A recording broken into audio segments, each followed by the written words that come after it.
And welcome to this edition of the Native News Update on this Monday, August 20th. I am your host for today's program, Paul DeMain, and many of the stories we read here can also be found on our website, IndianCountryNews.com, and here are some of the news stories for the day. The farmhouse has been deemed not historically significant, and it is slated to be demolished to make room for new housing. However, the historic building housed students from the Carlisle Indian Industrial School era in Pennsylvania over a century ago, had a classroom, and is one of the last remaining structures of the Carlisle Indian School history.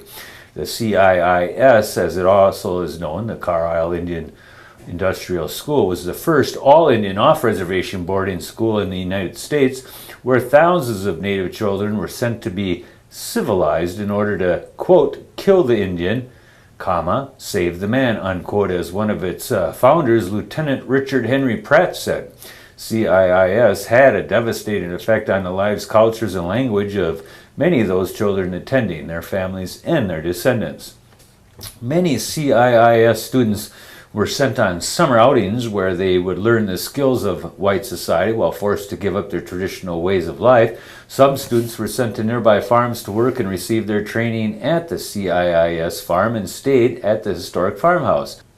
Dr. Llewellyn White is a Mohawk who had several relatives attend Carlisle, and she is now engaged in an attempt to save the building by mobilizing to halt its destruction, which is structurally sound but is slated for demolition sometime during August or September of this year. You can find more information on that petition at www.change.org and use Carlisle Schoolhouse for searching for that petition.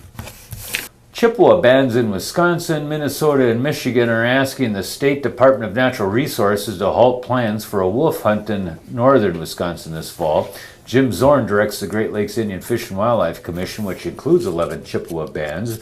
Zorn said the tribes believe the hunt is biologically reckless and culturally harmful to the Chippewa Indians and tribes. Zorn said the tribe thinks Wisconsin's wolf population goal of 350 is too low and could harm the species. DNR Secretary Kathy Stepp tells the Eau Claire Leader-Telegram the state is drafting a response to the commission's concerns. The DNR says more than 10,000 people have applied for a wolf hunt permit so far. The rules prohibit hunts on American Indian reservations in Wisconsin.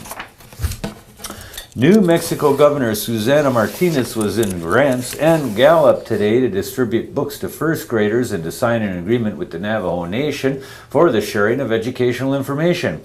Martinez says the aim of the Memorandum of Understanding between the New Mexico Public Education Department and the Navajo Nation is to improve education results for Navajo students. The governor was also on her way to Mesa View Elementary School in Grants and Indian Hills Elementary School in Gallup. Martinez marked the opening of the school year in Albuquerque and Belen by distributing books and reading to students in those cities. An organization that provides service for Native Americans is inspiring a small but dedicated group to run for their lives. Diane Yazzi-Devine, president of the Native American Connections, knew that many Native Americans struggle with obesity, so she decided to form Native Fit, a running group for Native Americans. The group meets at 5:30 Saturday mornings at the Tempe Marketplace for a 1-hour run. During the rest of the week, the group splits into smaller pockets based on proximity to the runners' homes. According to the U.S. Department of Health and Human Services, American Indian adults are twice as likely as white adults to be diagnosed with heart disease. American Indian women are 40% more likely than white women to be obese. And American Indian adults are twice as likely as white adults to be diagnosed with diabetes. Quote, we won't be able to change the statistics immediately, but we're trying to spread awareness and influence personal choice, and somewhere down the line, things will change, unquote, said Yazzi-Devine, who is also the group's trainer and a veteran runner. In 2010, Yazzi-Devine completed the Ironman Arizona, a grueling cross-country race that comprises 2 miles of swimming, 112 miles of biking, and 26 miles of running.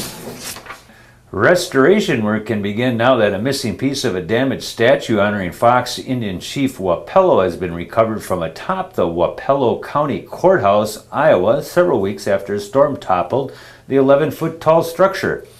Firefighters went to the top of the 5-story courthouse last week to recover the metal statue's booted foot, which was apparently the only piece that had held the statue in place for more than a century. The statue landed on the courthouse's roof after it was knocked over in June by 75-mile-an-hour winds that swept through the county, which is named after the chief. It was removed a few days later and has been in storage since. The statue had been placed in that place of honor since the courthouse was completed in 1894. Officials believe it was purchased from an architectural catalog in the late 1800s.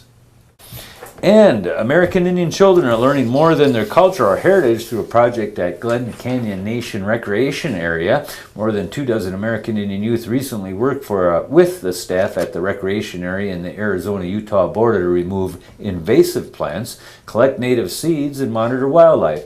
The 2-week project that ended August 5th also had the youth participating in traditional ceremonies and preparing traditional American Indian food. The National Park Service had launched the project along the San Juan River to get American Indian students to reconnect with the landscape. Officials say urban culture and digital media threaten long-standing connections between American Indians and their ancestral land. Funding for the project came from the National Park Foundation. And that's going to be another roundup of news from Indian Country on this edition of the Native News Update. We want to thank you for joining with us and come back again soon.